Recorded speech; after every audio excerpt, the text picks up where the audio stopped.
What did you make of your performance on Sunday and digesting it, and how different will the team be from the one that lost to Leicester? Well, I think there were two different halves. The first half where we interpreted it really well what the game needed, and we were very dominant, we were very aggressive. We won the ball back in really good areas, and we didn't give the ball away in any dangerous areas. Apart from that, we created enough chances for sure to go ahead on the score. We didn't manage to do that. We scored a goal that was disallowed. And the second half, we started probably fatigue-wise to make some more mistakes in more difficult areas and not be as effective and as threatened that we should have been to finalize the game stronger. And the moment that we created an open space, they had a really good action and we conceded the goal. So I think it was we lost the game from a very small margin and disappointed because we should have done a little bit better there. They may not be playing tomorrow night, but are you concerned about the lack of goals from Aubameyang and Lacazette? Well, from everybody, when we play at home and we are not able to score a goal, I'm concerned. I'm concerned about the second half that we should have done better. I think I had the chance from Hector. They didn't have anything, to be fair, not till after 75 or 80 minutes. But still, it's something that we have to improve in this final third, the solutions that we have to give them to attack better, to be more continuous, to be able to sustain attacks in longer periods, and put the ball in the box more. And we've been working on that, so hopefully we can improve it. Is David Luiz out tomorrow? Is Mustafi playing? And the third question is, have you offered him a new contract, Mustafi? Well, to the first two with David, he is still having some discomfort in that area. Musti is completely fit to play, and obviously the internal contractual situations, they're going to be discussed internally. But by the sounds of that, you want to offer him a contract? You're happy with his performances so far because he's split? I've been really happy with Musti since I joined. The progress that he's made, the performances that he's had. It's true that now he had a long-term injury. He's worked so hard to get back in a position that where he is today, and I just wanted to show again the trust that we have in him and play him and get the performances that we got in the past from him as well. He's had a hard time though from some Arsenal fans. So are you confident that there's an ability there and the fans will grow to love him at the end? Yeah, I think there were a few cases when we joined in that position, and what we try to do is try to help the players as much as possible, encourage them to play with confidence, try to give them the right solutions, and then it was up to them to show with their performances where they are. Thank you very much. Good luck tomorrow. Thank you. Ian at TalkSport. Hi, Mikel. It's fair to say that you're expected to win tomorrow, expected to win well tomorrow. What sort of pressure does that bring? Well, the pressure is related to this football club that you have to win every game because we didn't win against Leicester or Man City. We lost 1-0 both games from very, very small margins. And you can see the demands that everybody puts on us, which is the best thing because that's why we are the club that we are and that should never change. You failed to score at home on Sunday. I think only Man City have stopped Arsenal scoring at home in the league in the last couple of years. Is it a concern? And to that end, how much does Eddie Nketiah have a big role to play? Well, it's the role of everybody. First of all, mine to give him the solutions and the right structure to attack better. Obviously, this block and the way they set up is not easy at all. But we opened them up in the first half 5 or 6 times, and we should have scored a goal. But something that we are not too used to as well because we haven't faced teams doing it that regularly. But I think it's a really good sign that with Leicester suddenly comes to your house and acts like this is because they really respect you now and they are concerned. And we have to take that as something very positive as an advantage because if a lot of teams start to do that, I'm telling you that we're going to win a lot of games. Not really mentioned, not because of the mentions of the European Super League, but if you look so far, every English side has won every game so far in European competition. Champions League and Europa League. So how strong does that say our Premier League is compared to the other leagues around the world? Well, massive. I think in the last 8 or 10 months, the improvement of the teams in quality, in organization, and the way they are competing, it's been the biggest I've seen in recent years. And that's why you can see the difficulties of every team to win with big margins. And I think, in my opinion, it's not a coincidence. And you can see that in every Premier League game. So I think the league is in a great place at the moment. Last one from me. Mesut Ozil seems to be your unofficial cheerleader when you're playing. On social media, he's getting right behind the team. Did so last week against Ajax and against Leicester. Are you pleased with what he's doing in terms of backing the side? And what are your comments about him also helping out kids in Barnet by providing them with food? Well, I don't follow the social media. You're telling me this right now, but I always expect everybody that is involved in our organization to be supporting the team every time we play. Okay, brilliant. Thanks, Mikel. Thank you. Thanks, Ian. We'll take some questions from our colleagues in Ireland. We can start with Dan McDonald from the Irish Independent. Hi, Mikel. How are things? Yeah, listen, just 2 quick questions. Firstly, like your impressions of Dundalk from what you've seen and in your preparations for this game. I suppose on the same theme, because you're playing like an Irish side with a lot of players who've been through sort of the English system, are you expecting something that's more typical of an English cup tie than maybe an average European game? Well, we've got some Irish staff here, and I've been told a lot of positive things about them. What I've seen is a really determined coach that has found a really good cohesion around the team. You can see in every reaction when they are playing how united they are. Really well organized. They fight really hard, and yeah, they will be coming here with an incredible passion, being the underdogs, and that will give them a lot of energy. And I will expect them tomorrow to be full gas trying to beat us here.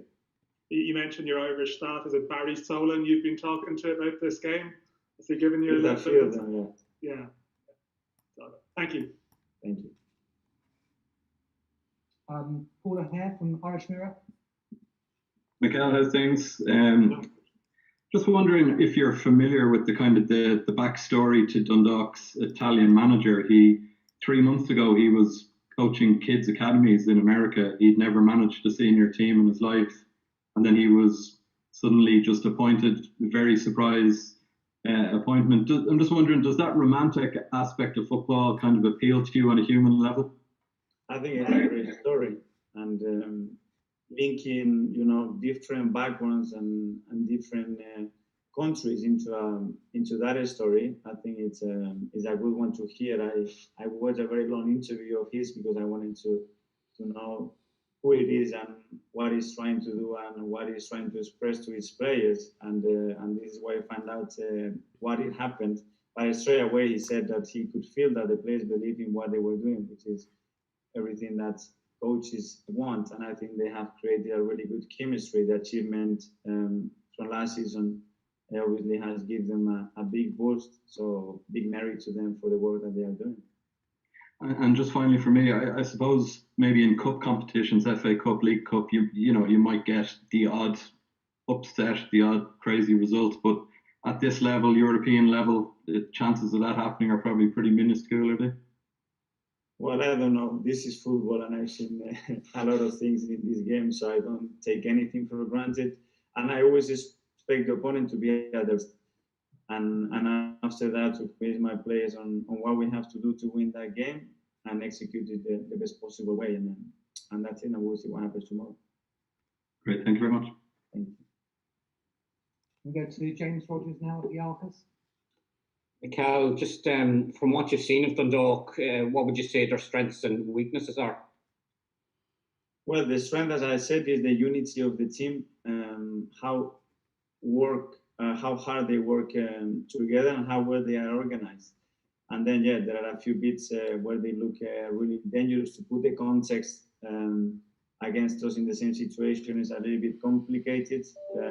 But yes, any team, if you allow them time and Spain will create issues, really strong on set pieces as well, and I'm sure they have prepared them for tomorrow, so we will have to control normal aspects that we have to do every week. Any particular player or players that you like the look of or think could be a big threat against you? I will highlight the team and the spirit that they have and how they competed, and against Mold, you could see straight away how much belief they have in what they do. That's fine. Thank you. Thank you. Can we move on to Ian at Sky, please? What are his chances of playing against Dundalk? And are you confident that he'll be okay for the weekend? To play Dundalk, there is no chance, and it's a big doubt for him to play at the weekend.